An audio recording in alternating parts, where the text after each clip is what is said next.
मित्रों, आपने गया जी के प्रेतशिला के वीडियो के दोनों ही एपिसोड पर अच्छा प्यार दिखाया है, इसलिए आज फिर से गया जी के बारे में ही कुछ खास रहस्यों से रूबरू करवाने के लिए हाजिर हैं। एक बार फिर से गया जी के इस खास एपिसोड में, जैसा कि मैंने प्रेतशिला के वीडियो में बताया था कि किस प्रकार गया एक पवित्र स्थल बना और यहाँ के श्राद्ध आदि के क्या क्या फायदे हैं, उसी प्रकार आज के वीडियो में हम आपको गया जी को छूकर बहने वाली फल्गु नदी के बारे में बताएंगे, जिसके बारे में कहा जाता है यह नदी भी एक रहस्यमयी नदी से कम नहीं है। तो चलिए शुरू करते हैं आज के एपिसोड को।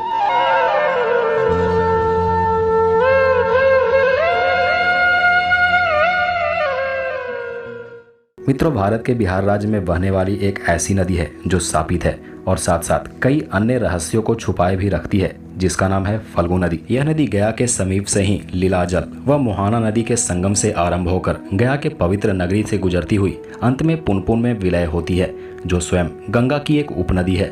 फल्गु नदी जितनी छोटी है उतनी ही इनके कथाएं भी हैं। इस नदी को शापित भी कहा जाता है।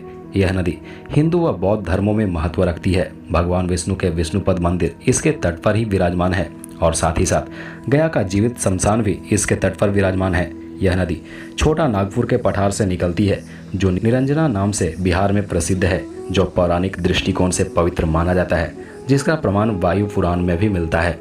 वैसे तो श्राद्ध कर्म या तर्पण करने के लिए भारत के कई स्थान हैं, लेकिन पवित्र फल्गु नदी के तट पर बसे प्राचीन गया शहर की देश में ही नहीं बल्कि विदेशों में भी पितृपक्ष और पिंडदान को लेकर अलग पहचान है। पुराणों के अनुसार पितरों के लिए खास आश्विन मास के कृष्ण पक्ष या पितृपक्ष में मोक्षधाम गया जी में आकर पिंडदान व तर्पण करने से पितरों को मोक्ष की प्राप्ति होती है एवं पितृदोषों से मुक्ति मिलती है और 7 पीढ़ियों तक उद्धार हो जाता है। पितृ की श्रेणियों में मृत पूर्वजों जैसे कि माता पिता, दादा दादी, नाना नानी सहित सभी पूर्वज शामिल होते हैं। व्यापक दृष्टि से मृत गुरु और आचार्य भी पितृ की श्रेणियों में आते हैं। फल्गु नदी एक शापित नदी है। इस नदी के बारे में कहा जाता है कि त्रेता युग में जब भगवान राम को वनवास हुआ था, उसी वक्त उनके पिता राजा दशरथ की भी मृत्यु हुई थी। उस वनवास के दौरान भगवान राम, माता सीता और लक्ष्मण पितृपक्ष में राजा दशरथ का श्राद्ध करने गया धाम पहुंचे थे। वहां श्राद्ध कर्म के लिए आवश्यक सामग्री जुटाने के लिए राम और लक्ष्मण नगर गए थे। उसी दौरान सीता जी ने दशरथ का पिंडदान किया था।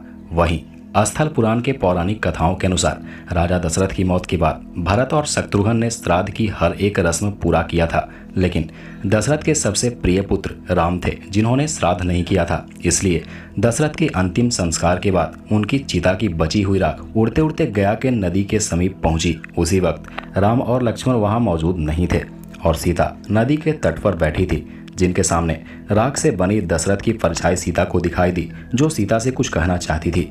माता सीता को ऐसा आभास हुआ कि राम के पिता दशरथ की आत्मा उनसे पिंडदान करने को कह रही है।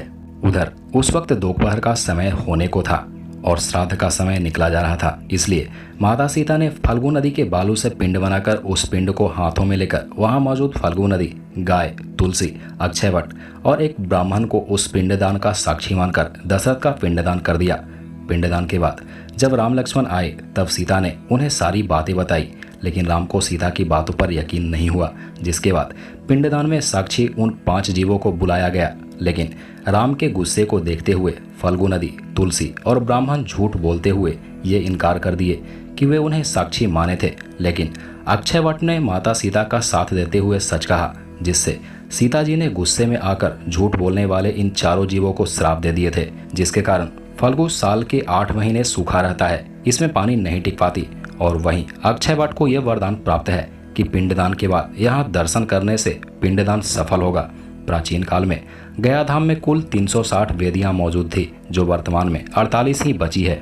यहाँ की वेदियों में विष्णुपद मंदिर, फल्गु नदी का तट, अक्षयवट आदि शामिल हैं। इसके अतिरिक्त वैतरणी, प्रेतशिला, सीताकुंड, नागकुंड, पांडुशिला, रामशिला, मंगलागौरी, कागवली आदि भी पिंडदान के लिए प्रमुख स्थल हैं।